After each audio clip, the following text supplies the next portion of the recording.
Hello guys, welcome back again. I hope all of you are doing well and also preparing for your exams. आज हम बात करने वाले हैं आपकी तैयारी के मोड में। आज हम एक नया वीडियो लेके आए हैं जिसमें हम देखेंगे जेनेटिक रिकॉम्बिनेशन इन बैक्टीरिया।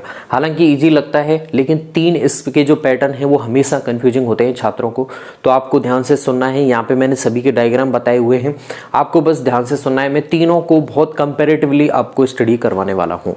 तो यहाँ पे तीन मेथड होते हैं आपके जीवाणु में जो जेनेटिक रिकॉम्बिनेशन होता है जिसके द्वारा वो जेनेटिक मटेरियल को आदान प्रदान करते हैं। तो तीन विधियां होती हैं। एक तो होता है आपके कंजुगेशन, एक होता है ट्रांसफॉर्मेशन और एक होता है ट्रांसडक्शन। ठीक है, कंजुगेशन को आप बोलते हैं संयुग्मन, ट्रांसफॉर्मेशन को रूपांतरण बोलते हैं और ट्रांसडक्शन को भी आप पारक्रमण बोलते हैं। तो हिंदी में भी ध्यान रख लेना, ये पारक्रमण है, ये आपके रूपांतरण है और ये आपके है संयुग्मन। तो दोनों वाले जो दोनों बोथ मीडियम हिंदी और इंग्लिश वाले बच्चों के लिए यहाँ पे इजी हो जाएगा। अब देखिए टर्म तो इंग्लिश में चलेगी क्योंकि इसके बिना तो टर्मिनोलॉजी के बिना आपका बहुत ज़्यादा दिक्कत हो जाएगी। ठीक है, तो सबसे पहले हम आते हैं हमारे कंजुगेशन पे। तो देखिए कंजुगेशन में क्या होता है, यहाँ पे जीवाणु है आपका, एक जीवाणु है, ये दूसरा जीवाणु है और यहाँ पे पिलाई होते हैं। पिलाई क्या होते हैं, जिस तरह से सीलिया होते हैं उसी तरह से यहाँ पे कुछ सूक्ष्म तंतु से निकले रहते हैं जो केवल जेनेटिक रिकॉम्बिनेशन में मदद करते हैं। इनका चलन से गमन से कोई मतलब नहीं होता है।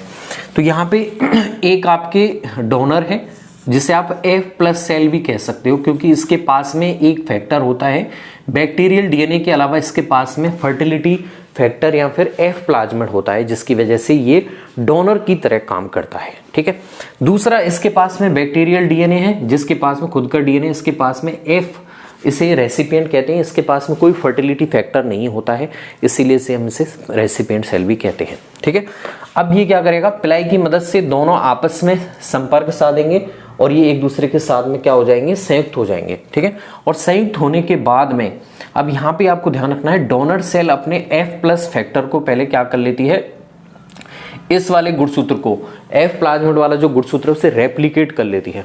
ठीक है, तो रेप्लिकेट करके वो ट्रांसफर करेगी सामने वाले बैक्टीरिया में। लेकिन ये जो ट्रांसफर होता है F फर्टिलिटी फैक्टर का, F फैक्टर का, वो अल्पकाल के लिए होता है। जहां तक होना चाहिए था, आदर्श कंडीशन में ये होना चाहिए था कि देखिए यहाँ पे F फैक्टर है, ये इसके अंदर चला जाएगा और ये भी F- सेल भी कैसी हो जाएगी, F+ हो जाएगी। लेकिन ये नहीं होता है, ये जो F वाला फैक्टर है कुछ समय के लिए जाता है, यानी कि कुछ समय के लिए वो कैसी रहती है, द्विगुणित हो जाती है सेल या फिर वो कैसी हो जाती है, F+ सेल हो जाती है। ठीक है, तो यहाँ पे ये कैसा होता है, अल्पकालिक होता है ये ट्रांसफॉर्म कंजुगेशन। ठीक है, यानी कि देखिए यहाँ पे F फैक्टर है, ठीक है, और ये जा रहा है इसके अंदर, ठीक है, बैक्टीरिया के अंदर, और कुछ समय बाद आप देखोगे कि ये न्यू F- सेल बन गई और ये ओरिजिनल डोनर था। ठीक है, लेकिन ये आदर्श कंडीशन है, ऐसा होता नहीं है। पॉसिबल कंडीशन में ऐसा होता नहीं है। प्रकृति में क्या होता है, अल्पकाल के लिए F फैक्टर जाता है, बाकी वापस से वो अपनी ओरिजिनल सेल में आ जाता है।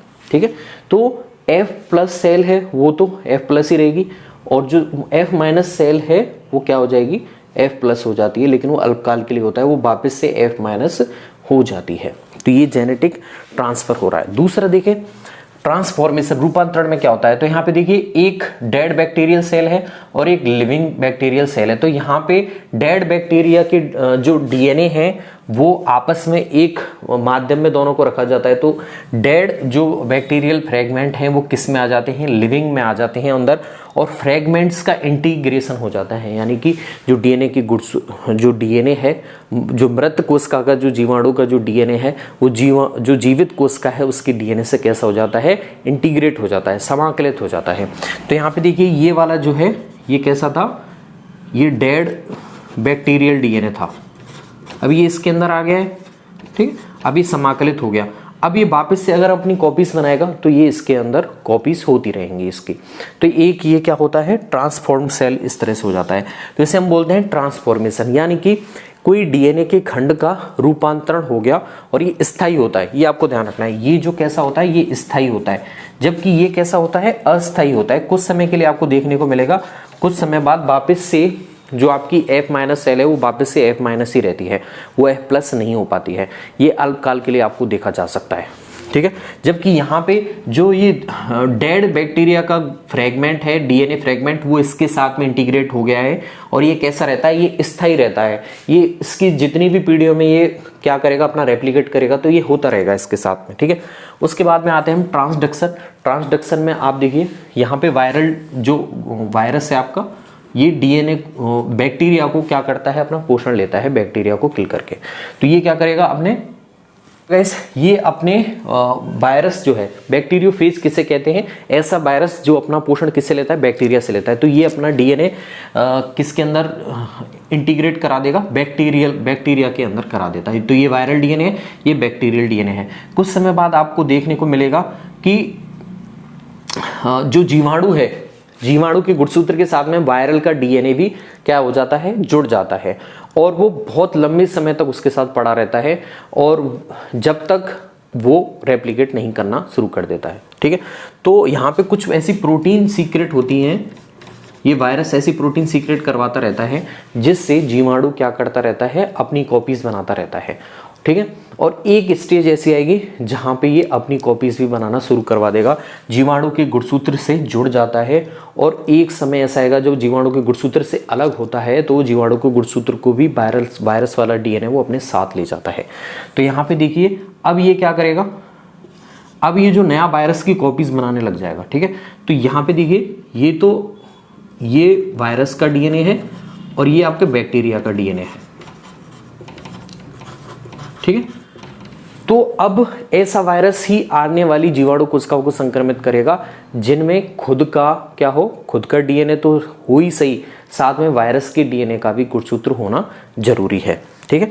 तो ट्रांसडक्शन ऑफ रेसिपिएंट सेल हो जाएगा और ये ट्रांसड्यूस सेल हो जाएगी। यहाँ पे आपने क्या देखा, बहुत छोटा सा अंतर है, देखिए ये इसमें क्या होता है, अब आपका वायरस वाला डीएनए आया इसके अंदर जीवाणु कोशिका के अंदर, अभी जीवाणु कोशिका के गुणसूत्र के साथ में जुड़ जाता है, अब ये प्रोफाज कहलाएगा, इसके साथ जुड़ जाएगा और बहुत लंबी पीढ़ियों तक इसके साथ कॉपीज होता रहता है, इसके साथ कॉपीज होता रहेगा और एक विशिष्ट समय के बाद में क्या करता रहेगा, ये एक तो पूरा ऐसा वायरस बन जाएगा जिसमें पूरा वायरस का डीएनए होगा, इसमें पूरा वायरस का डीएनए होगा। लेकिन ये वाले जो वायरस होते हैं ये आने वाली जीवाणु कोशिका को संक्रमित नहीं कर पाएंगे, केवल वो ही वायरस संक्रमित कर पाएंगे जिसमें जीवाणु का भी गुणसूत्र है और खुद वायरस का भी गुणसूत्र मिलता है। तो ये तीनों का अंतर है, बेसिक सा अंतर है। सबसे पहले हमने देखा कॉन्जुगेशन में क्या होता है, फर्टिलिटी फैक्टर है वो रेसिपिएंट सेल को जो F- सेल है उसे ट्रांसफर किया जाता है, लेकिन ये अल्पकाल के लिए होता है, ये कैसा होता है, स्थिर, स्थायी नहीं होता है, अस्थायी होता है। जबकि ट्रांसफॉर्मेशन में क्या होता है, एक माध्यम में रख दिया जाता है और डेड जो आपका गुणसूत्र है या फिर लिविंग गुणसूत्र है उसका कुछ खंड है वो दूसरे डीएनए के खंड के साथ में जुड़ जाता है और वो कई पीढ़ियों तक उसके साथ कॉपीज बनाता रहता है और ये कैसा रहता है, ये स्थायी रहता है। यहाँ पे देखा ये वाला जो डीएनए है इसके साथ में इंटीग्रेट कर गया है, अब ये वाला डीएनए है कई पीढ़ियों तक आगे जाता रहेगा। ट्रांसडक्शन में हमने देखा एक वायरस जिसे हम बोलते हैं बैक्टीरियोफाज, यानी कि ऐसा वायरस जो डीएनए को किल करता है, उसी पे अपना पोषण प्राप्त करता है। तो सबसे पहले इसने अपने वायरल डीएनए को यहाँ डाल दिया इसके अंदर। अब बैक्टीरिया जब जब अपनी कॉपीज बनाएगा तो वायरस की भी कॉपीज बनने लग जाती हैं, क्योंकि वायरस वाला डीएनए में इंटीग्रेट हो जाता है यहाँ पे कहीं। अब इसकी कॉपीज बनेंगी और इसकी कॉपीज बनने के बाद में देखिए ये वाला जो आपको दिख रहा है वायरस, इसमें ये वाला जो डीएनए है वो वायरस का डीएनए है और ये वाला डीएनए है वो ओरिजिनल जीवाणु का डीएनए है। अब ये नई गुणसूत्र, ये जो बने हैं नए वायरस, ये ही आपको आने वाली जीवाणु कोशिका, नई जीवाणु कोशिकाओं को संक्रमित कर पाएंगे, क्योंकि इसमें खुद का वायरस डीएनए है। तो ये मैं आपको बताने ट्राई कर रहा हूँ, एक ऐसा वायरस ही अब संक्रमित कर पाएगा जिसमें वायरस का डीएनए है, साथ में इसमें बैक्टीरिया, ओरिजिनल जो बैक्टीरिया है उसका भी डीएनए है। ये ही आगे आपके ट्रांसडक्शन कर पाएंगे, ये ही आगे नई जीवाणु कोशिकाओं को संक्रमित कर पाएंगे, ये आपको ध्यान रखना है, ठीक है। अब ऐसा वायरस जिसमें सारा डीएनए उसका खुद ही का है तो वो नहीं कर पाएगा, वो ट्रांसडक्शन नहीं रहेगा, फिर वो फिर दूसरा आपके जेनेटिक रिकॉम्बिनेशन का दूसरा टाइप रहेगा, ठीक है। ये आपको ध्यान रखना है। तीनों का बेसिक जो मैंने कंपैरेटिव स्टडी है वो मैं बता चुका हूँ। I hope you will get it. अभी भी कोई कन्फ्यूजन हो तो आप मुझे कमेंट में बता सकते हैं। धन्यवाद।